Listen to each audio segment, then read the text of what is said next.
Hey everyone, it's Kristen. This is part 2 of my walkthrough of my Spirit Keepers Magical Playbook. Spirit Keepers Tarot Magical Playbook. And so I just wanted to continue with the sections. This next section is a spread section. So every magical playbook, I think, has a section of your favorite spreads. So these were all spreads that I thought would work well with this deck. Many of them are adapted from Benebell's spreads in the Book of Maps. Because of the size of this is an 8.5 by 11 size, I really had to limit it to like three card spreads. So this is one spread I'm calling Daily Book of Prayer, and you would pull the top card and then the card on the bottom of the deck. So the spread would lay out like this. And I'm just gonna kind of place the cards into place just so you can see them. I'm not really gonna go through the spreads and how to use them though. This one is Seeking the Sacred Relics spread. So you have a card for the Angel, Key 0, and Ace. This is one that I adapted from the Book of Maps. This next one is called Recipe for the Bread of Life. We have sulfur, mercury, and salt.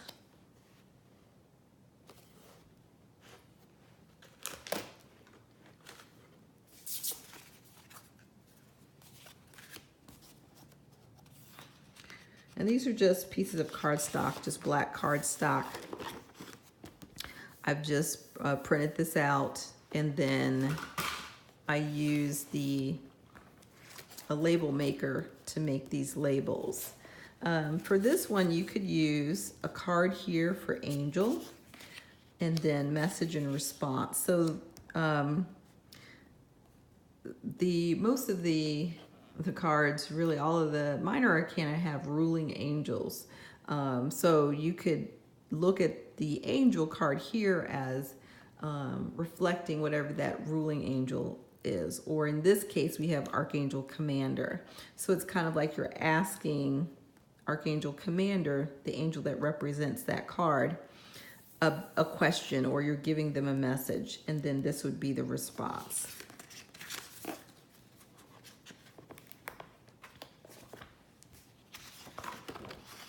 This one is similar, Spirit Petition. This is more for manifesting a specific desire and then what spirit energy you might need.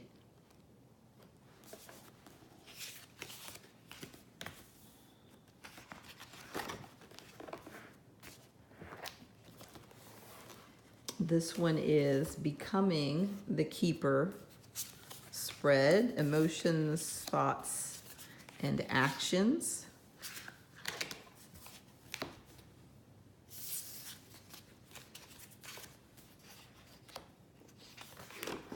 This one is a transformation spread that I enjoy doing. Who I was, who I am becoming.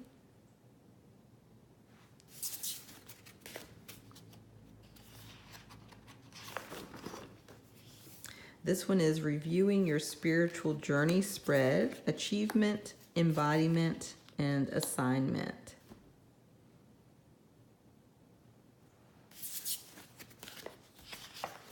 And this one is not from the book or system at all. This is in our magical playbooks. We do a lesson on the gratitude tree. So this was my version of it, and I'm just using it as a spread. I'm thinking of it as the leaves or the gratitude, what's blooming, and then the roots or the foundation of the issue, the gratitude. So all of the images that are not mine, I just got from, that are not Benebell's, they're from Pixabay. So just like this one and then this next one. This one is the door to spirit. Haven't thought of all the ways that I want to use this particular image, but I'm thinking of it as, again, messages maybe coming from the spirit world, or you could put something in that doorway that you want to send to spirit. This is a spread. This is a 4-card spread. And the cards would be placed like this. And they're showing what's being revealed, accepted, embraced, and released. Let me see.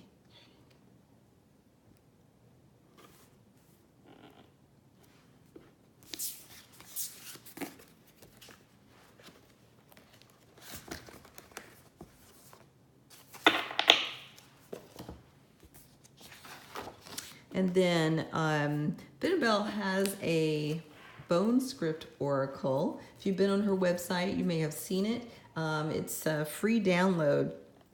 What I did, I don't have the deck printed out, but I thought if I had just a list of all of the cards, so that's what you're seeing here, that when I use the cards in one of my readings and I lay out the cards, I can add up the numbers and reduce to a number between 1 and 33, and use this chart from her other deck to get kind of an additional layer of meaning or insight. Okay, so now we're in the next section. The next section to me is just more magical playbook things. These are some of the things that some of the other pages we do in our magical playbook. Just more interactive pages. This one was really just an idea I'm playing with. I have to do some editing. I'm gonna probably do this again. This is an astrology wheel, and so it has a piece of vellum here on the top. If you don't know, Benebell has a really, really fantastic astrology course that I purchased a while ago and haven't really done a lot of the work. So I want to spend the time doing work and going through a lot of different astrological charts. And I thought this would be a great interactive tool for creating different charts. So you can see that underneath at the bottom, the houses, and then the overlay is the different signs. So if somebody had Sagittarius in their first house, I would line up their chart like this. And then I could possibly use this overlay. This is an acetate overlay to draw in, say, their sun and their moon and maybe some of the other planets. And that would just give me some experience in doing some chart reading and just making it more interactive for me as well. So I haven't, like I said, I'm still playing around with that idea, but that's the concept for using this page. And then you can just erase that off, change it around for the next, situation. So I really wanted this to be not just Spirit Keepers Tarot, but pretty much all of my Benebell Wen stuff. So just kind of putting it all into one place. This is a chart of the astrological decans, and I always, if you know me, if you've seen any of my classes, you know I love to use dice for divination. In Make This Magical Playbook, I have a section on reading the dice in 6 or 7 different ways. So you can read the dice, you can read all of these decans using, a toss of the dice. And so this is a chart that I found of hers online. I was just looking for her chart and I found that she has a chart online. So I just printed that out along with the key. So you would interpret it here, and then you could look up what card that decan relates to. And then you could pull that card out of the deck and study it more or use it for a reading. In the Magical Playbook, we have a word search. So I did a word search for the Spirit Keepers Tarot Magical Playbook too. It is based on, it's called Find the Keeper, It's based on the Key Zero cards, which are the Fool cards.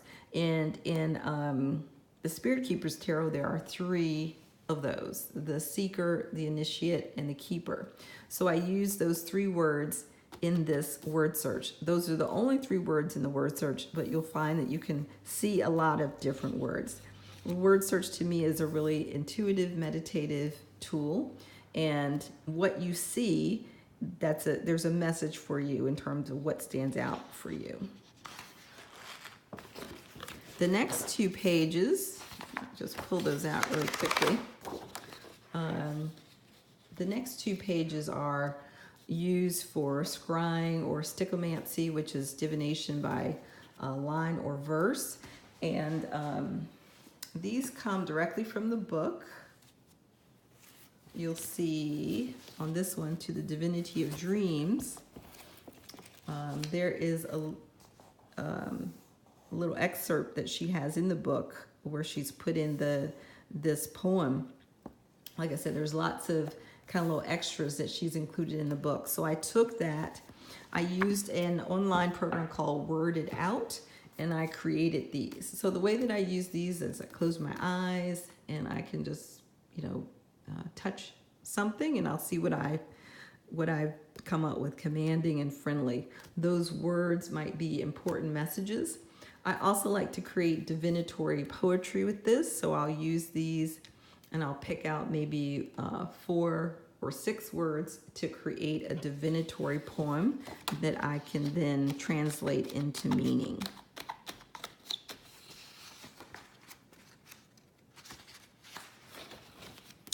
I really like to do something with chakras in my magical playbooks, and this one is my chakra pendulum chart, and I'll just show you really quickly how I use it. So these are the chakras. This is my key on how I interpret them. So basically, I'm going to be using the chakra over the pendulum over each chakra, and I'm going to see how it moves.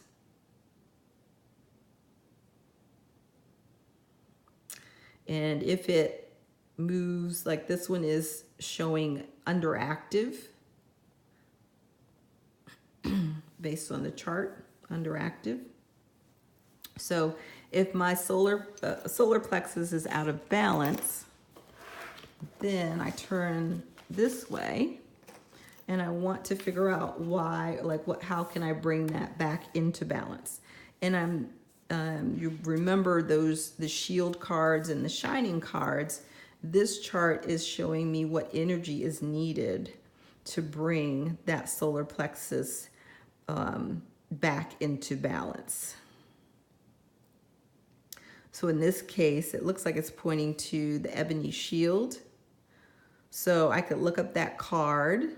I could also take that talisman off of the page and just kind of hold it with me or set it on my altar for the day to shift the energy of that chakra. The next page is Labyrinth page. We do a finger labyrinth in the Magical Playbook, and this is my version of the labyrinth here. Again, Pixabay images. What I did was I added paint. I did a little dot painting. It is easier than it looks. It just takes a little practice. And so this is raised. It's raised just a little bit, but it's raised just enough so that I can feel it. I really like tactile things in my playbook. And so I would close my eyes and I can follow through the labyrinth. And the way that I'm thinking about using this labyrinth is more specifically to,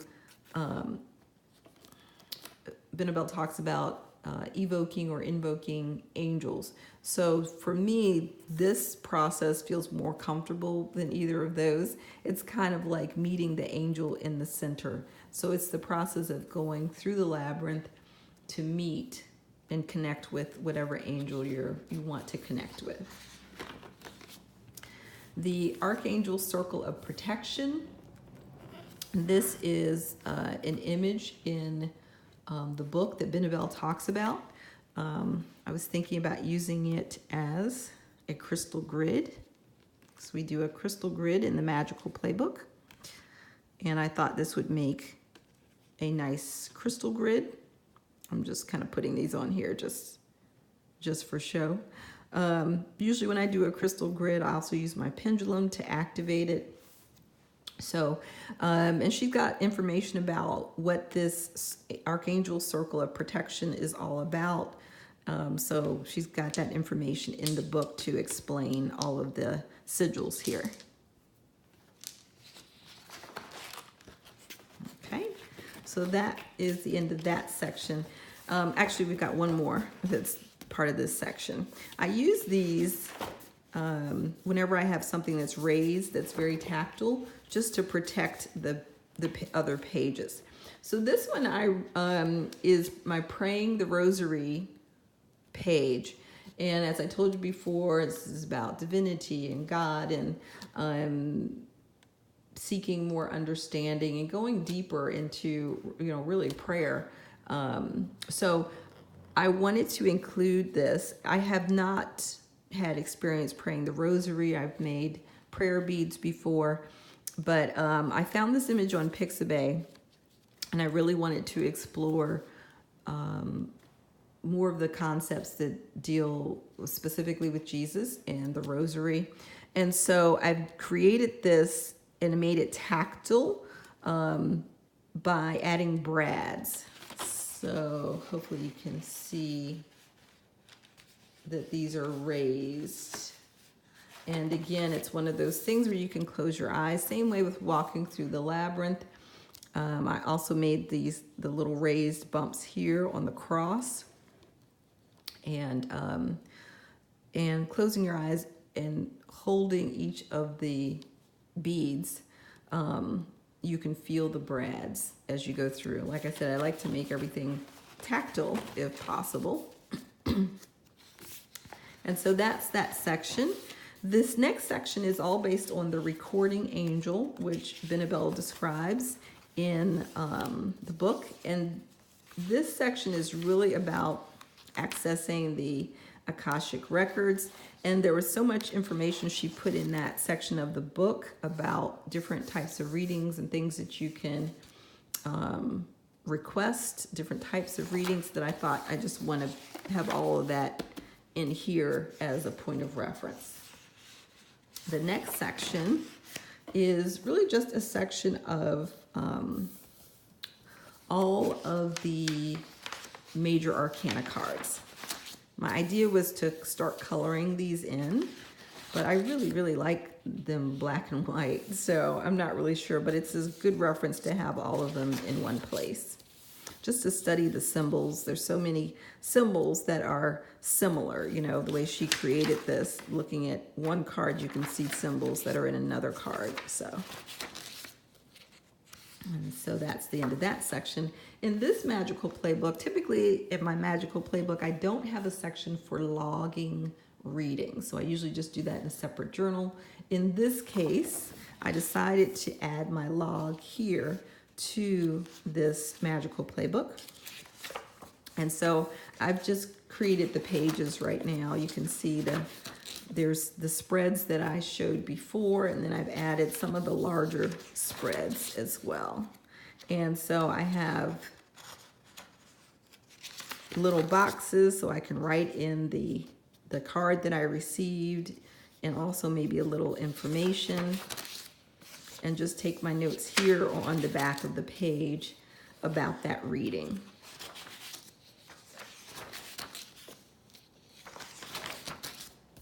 And then, as I said, to me, this is really more like a Benebell magical playbook, because she's got so much great information on her website that you can just download that she's offering, again, graciously for free. She's got elemental numerological correspondences. She has sections on elemental dignities. So I just thought it'd be great to put all of that in here into, one place. And then this final section is on her shadow work. So if you haven't checked that out, again, go to the website. You can find out about, she's got this whole huge section on like a workbook for doing shadow work. And I really love doing shadow work, but I just have not gotten to do her shadow work yet. So I thought this would be a great place to put it and do shadow work with her Spirit Keepers Tarot deck. And then this is the back cover. This is really an angel for healing after you do your readings. And then the final page is a banner that she draws and explains in the book as well. So that is what's in my Spirit Keepers Tarot Magical Playbook. I'm going to show you one more accessory that we typically use in the Magical Playbook, and that is the Magic Puzzle. This is another one of my favorites. I just created this little thing to hold it. I don't know exactly how I want to attach it into my playbook, but I haven't done that yet. So I'm just kind of laying these out. What I did was I created this magical puzzle based on the images, the symbols from the major arcana cards. Not all of them, but just some of them. And then you'll also see astrological glyphs here. These are the glyphs for the different signs. And so again, I describe the magic puzzle. I explain how to make it. I explain how to use it and make this magical playbook. But just to kind of give you a quick sense, let's say we had laid out all of the cards like this. Now we want to look for matches. Let's see. So I see these two, and all I have to do, you can't remove the card, but you can turn it around. So these two make a match right here.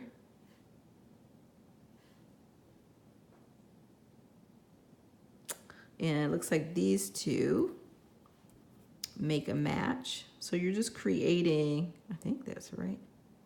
Yeah. You're just looking to see, it's a puzzle, you know, it's a puzzle. It's a divination puzzle though. Let's see. Just look up, these two make a match here. Okay, so you're creating one scene. This is a scene from the Death card. This is a scene from the Tower card. This is a scene from the Hangman card. So the way that I'm using the puzzle is I'm just looking at the symbols separately. She describes the book, has a really great rundown of all the symbols. So I could look at the symbols and interpret those separately, or I could pull out those cards and make a reading from those cards.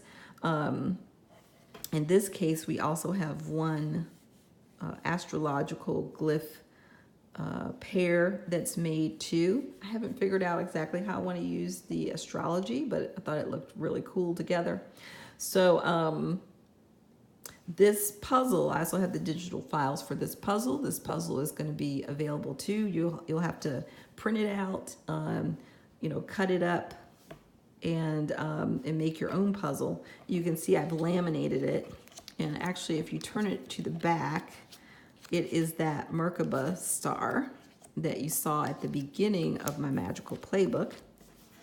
And so it kind of makes its own puzzle, just trying to put it together and figure out, you know, how does that make another puzzle? That's like another puzzle, which I found very difficult to do.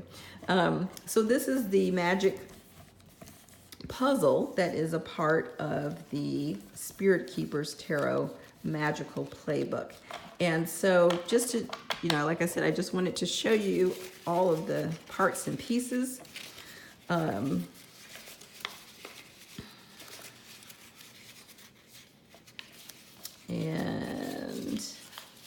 let's see.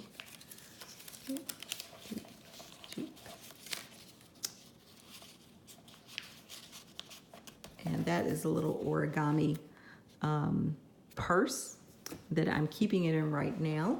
And so the Spirit Keepers Tarot Magical Playbook, that is my walkthrough. As I said in the first video, Benebell has graciously allowed me to share the my digital files of this playbook, which includes the files of the puzzle that I just showed you. I will only be sharing it with students who are enrolled in Make This Magical Playbook. So I'm going to leave the link below so that you can enroll in the class.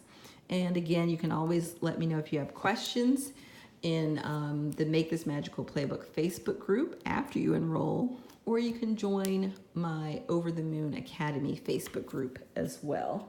Anybody can join that. If you're interested in divination, you can always ask questions there too. I do want to say really quickly, because I feel like I'm going to get questions on this, what am I using to put this together? I'm using Happy Planner discs.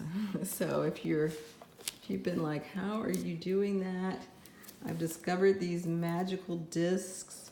There is a planner system called Happy Planner. They use discs, and what I did was I just took a big planner and I just basically removed the discs and used them for this. I also have a Happy Planner punch that will punch these holes.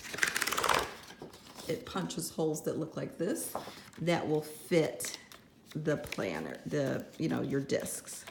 And I found that this is a really, really flexible, easy way to add pages, remove pages as well. So I hope you enjoyed this walkthrough. Let me know if you have any questions in the comments.